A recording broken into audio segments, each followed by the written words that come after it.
کیا کبھی آپ نے محسوس کیا ہے کہ ذہن ایک پل کے لیے بھی نہیں رکتا؟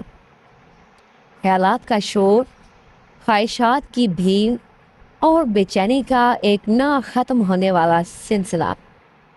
کیا انسان اس ہجوم سے نکل کر کسی ایک خیال میں ٹھہر سکتا ہے؟ کیا یکسوئی صرف صوفیاء کا خواب ہے یا عام انسان بھی اس راز تک رسائی حاصل کر سکتا ہے؟ حضرت باسم علی واسع رحمۃ اللہ علیہ اس سوال کا جواب صرف دلیل سے نہیں دیتے، بلکہ دل کے دروازے پر ایک ایسی دستک دیتے ہیں جو شعور کو جگہ دیتی ہے۔ یہ گفتگو صرف ذہن کو نہیں، دل کو بھی خاموشی سکھاتی ہے، اور آج کی اس ویڈیو میں ہم جانیں گے کہ خیال پر قابو کیسے ممکن ہے، اور وہ کون سی محبت ہے جو باقی تمام خیالات کو مٹا دیتی ہے۔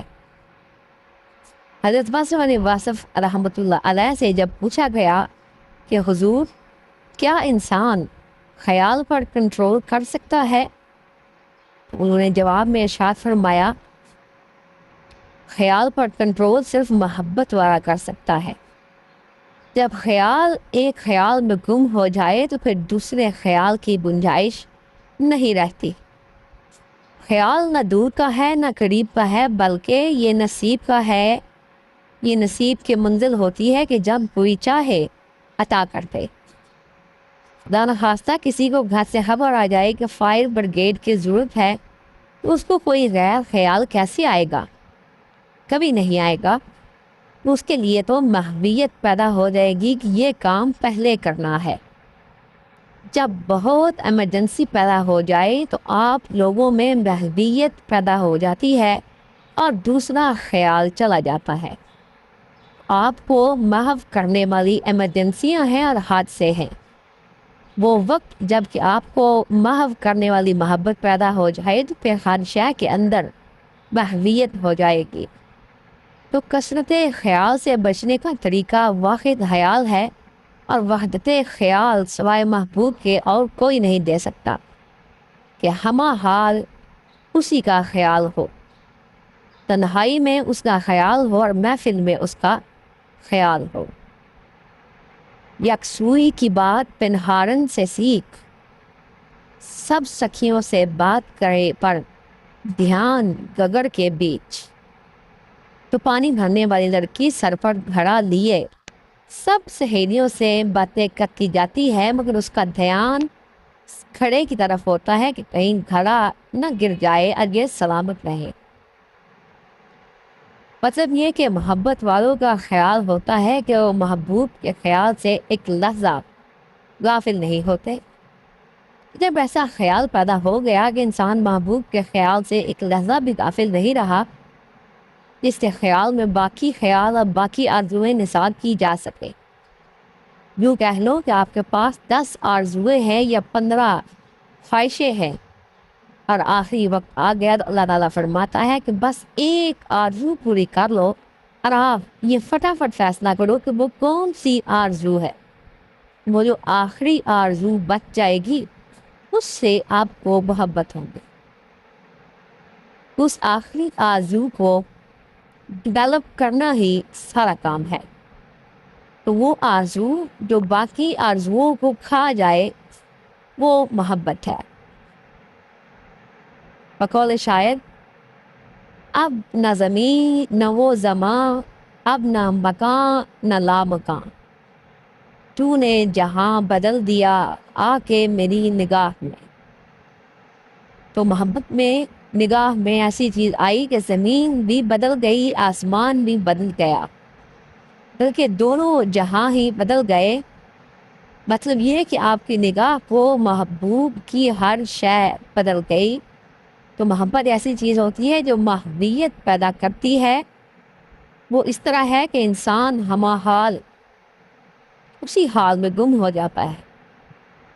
کس کے خیال میں؟ محبوب کے خیال میں۔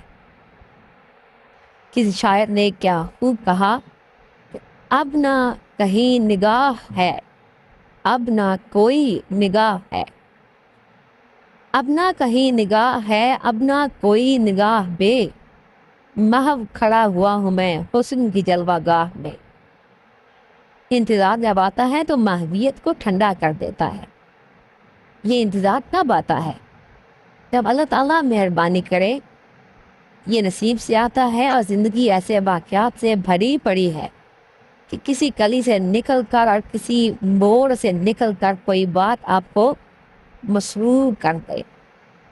ایسے ایسے لوگ آئے اور وہ بڑے درویش تھے، ان کا نام آپ کو بعد میں پتہ چلے گا۔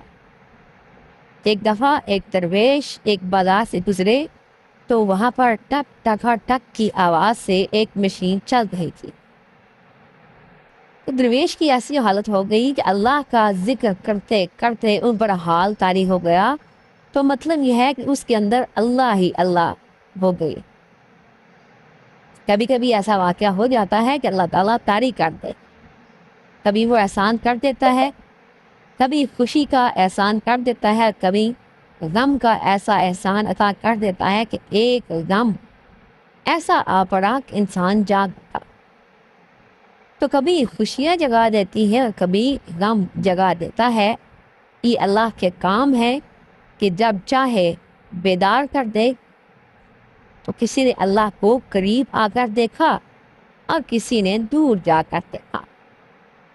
کسی نے آنکھ کے پردے میں پردہ دار کو دیکھا، کسی نے ڈار پر چڑھ کر جمال یار کو دیکھا۔ یہ اللہ کی مہربانیاں ہیں کہ جب جس کو چاہے عطا کر دے۔ بہرحال یہ مانگنے کی بات نہیں ہے اور نہ ڈھونڈنے کا کام ہے، بس یہ انتظار کا کام ہے۔ انسان انتظار کرے اور جب چاہے گا وہ عطا کر دے گا۔ وہ دیتا ضرور ہے۔ اللہ تعالیٰ آپ پر مہربانی کرے اور آپ لوگوں کو بھی جلوہ دکھائے۔ جلوہ محبوب کے چہرے میں ہوگا اور جلوہ اللہ کا ہوگا، اور یہ برائے اللہ ہوگا اور برائے اللہ ہوگا۔ اللہ تعالیٰ مہربانی کرے، یہ عطا ضرور ہو جاتی ہے۔ حضرت ماسم علی باسور رحمۃ اللہ علیہ کی گفتگو سے یہ اقتباس آپ کے گفتگو کے والیوم نمبر 7 کے صفحہ 103 سے 106 سے لیا گیا ہے۔